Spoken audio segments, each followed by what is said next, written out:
ఇంకొకటి ఈ cinema teaser వచ్చిన తర్వాత మహేష్ గారి రెస్పాన్స్ ఏంటి? మహేష్ గారు చూసారా? ఎందుకంటే తను కూడా బాండింగ్ ఎక్కువ ఉంది కదా ఫాదర్తో.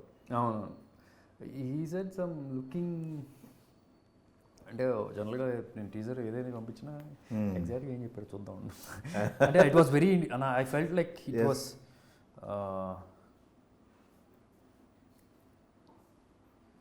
Really heart touching looking good అని చెప్పి పెట్టి హార్ట్ సింబల్ పెట్టి పెట్టాడు. ఇంత కూడా ఉండదు, నైస్ గుడ్ లక్ ఇలా ఉంటుంది జనరల్గా. రియలీ హార్ట్ టచింగ్ అన్నాడు. This the first time he use this word called really heart touching.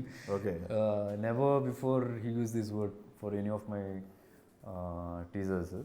Okay, తనకి తను 1-2 మాటలు ఎక్స్ట్రా చెప్తే మాకు అర్థమైపోద్ది ఇది నచ్చింది, ఇది ఫార్మల్గా చెప్పాడు అని. ఓకే, సో బాగా కనెక్ట్ అయ్యారు. Okay, and some very good compliments have got for the teaser. మన సుకుమార్ గారు కూడా పంపిస్తే అండ్ ఒక స్క్రీన్ షాట్ని ఐ మీన్ టీజర్లో ఒక ఫ్రేమ్ని స్క్రీన్ షాట్ తీసి పంపించి ఈ ఎక్స్ప్రెషన్ ఎంత సెటిల్గా ఉందో అంత ఎక్స్ప్రెసివ్గా ఉందని చెప్పి నాకు పంపించారనమాట. మంచి కాంప్లిమెంట్స్ వస్తున్నాయి. మంచి కాంప్లిమెంట్స్ ఇండస్ట్రీ నుంచి కూడా. And there couple of edit చూసిన వాళ్ళు, ఎడిట్ చేసిన వాళ్ళు, అంటే ఎడిట్కి అభిలాష్తో పాటు సపోర్ట్గా ఉన్నారు. కొందరు ప్రసాద్ నిమ్మకాయలు ఆయన జీలో కూడా ఉంటారు. ఇట్స్ లైక్ మెంటర్ నాకు అను అభిలాష్ ఇద్దరికి. ఓకే, ఆయన అంటే ఒక ఫ్రేమ్ లేదు సుదీత్ పెట్టు అని చెప్పి చెప్తున్నారు. That's a big compliment for me. Okay, ya very good compliments వస్తున్నాయి. రేపు రిలీజ్ అయిన తర్వాత అదే కంటిన్యూ అయితే బాగుంటుంది. Yes sir. ఒక ఆర్టిస్ట్గా పర్ఫార్మెన్స్ ఓరియంటెడ్ సినిమాలకి ఎక్కువ స్కోప్ ఎత్తుక్కుంటారు ఆర్టిస్టులు.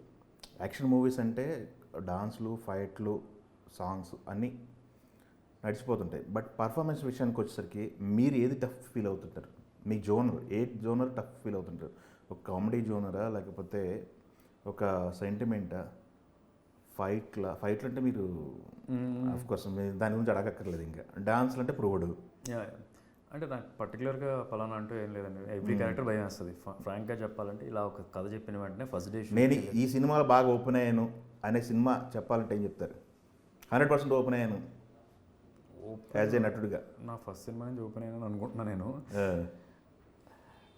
అంటే for me I don't think that is right. నటుడుగా నా ఫస్ట్ సినిమా నుంచి I felt I was open. Okay, ఫుల్గా ట్రైన్ అయ్యి వచ్చాను. కాకపోతే నాకు understanding the director is important.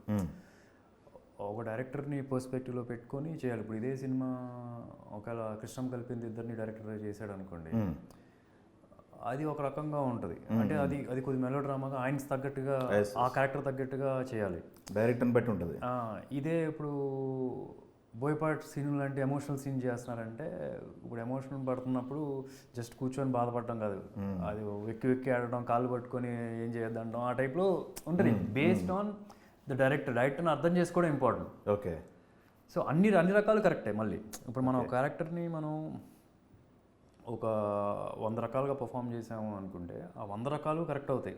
We just have to choose ఏది డైరెక్టర్కి సెట్ అవుద్ది ఇది. అవును. సో 90% ఆఫ్ ద టైం కొద్దిగా మన సైడ్ నుంచి ఆ క్యారెక్టర్కి ఇచ్చిన end of the day director ఏం చూస్తున్నాడో అర్థం చేసుకోగలిగితేనే కనెక్ట్ అవుతారు. ఓకే, ఓవరాల్గా. ఓకే.